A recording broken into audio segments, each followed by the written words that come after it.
श्री राम जय जय राम।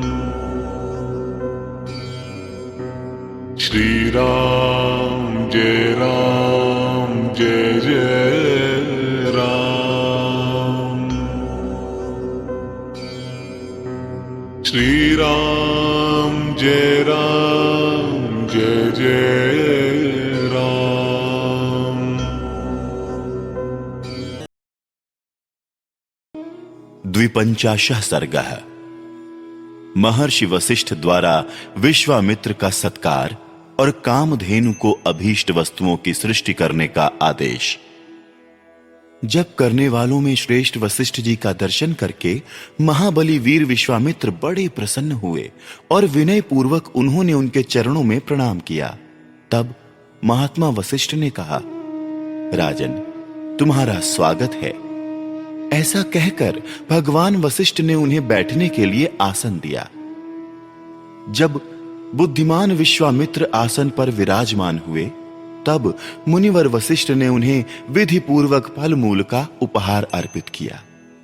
वशिष्ठ जी से वो आतिथ्य सत्कार ग्रहण करने के पश्चात राज शिरोमणि महातेजस्वी विश्वामित्र ने उनके तप, अग्निहोत्र, शिष्य वर्ग और लता वृक्ष आदि का कुशल समाचार पूछा। फिर वशिष्ठ जी ने उन नृपश्रेष्ठ से सबके सकुशल होने की बात बताई।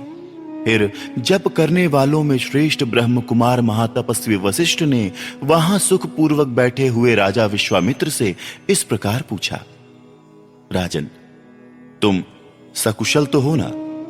धर्मात्मा नरेश, क्या तुम धर्म पूर्वक प्रजा को प्रसन्न रखते हुए राजोचित रीति नीति से प्रजा वर्ग का पालन करते हो?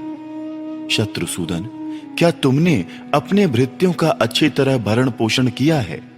क्या वो तुम्हारी आज्ञा के अधीन रहते हैं? क्या तुमने समस्त शत्रुओं पर विजय पाली है? शत्रुओं को संताप देने वाले पुरुष सिंह निष्पाप नरेश, क्या तुम्हारी सेना, कोश, मित्र वर्ग तथा पुत्र पौत्र आदि सब सकुशल हैं? तब महातेजस्वी राजा विश्वामित्र ने विनयशील महर्षि वशिष्ठ को उत्तर दिया, हां भगवान, मेरे यहां सर्वत्र कुशल है। तत्पश्चात वो दोनों धर्मात्मा पुरुष बड़ी प्रसन्नता के साथ बहुत देर तक परस्पर वार्तालाप करते रहे। उस समय एक का दूसरे के साथ बड़ा प्रेम हो गया। रघुनंदन, बातचीत करने के पश्चात भगवान वशिष्ठ ने विश्वामित्र से हंसते हुए से इस प्रकार कहा, महाबली नरेश, तुम्हारा प्रभाव असीम है। मैं तुम्हारा और तुम्हारी सेना का यथा योग्य आतिथ्य सत्कार करना चाहता हूं। तुम मेरे इस अनुरोध को स्वीकार करो।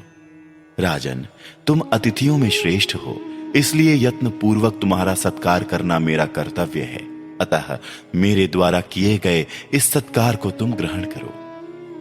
वशिष्ठ के ऐसा कहने पर महाबुद्धिमान राजा विश्वामित्र ने कहा, मुने, आपके सत्कार पूर्ण वचनों से ही मेरा पूर्ण सत्कार हो गया।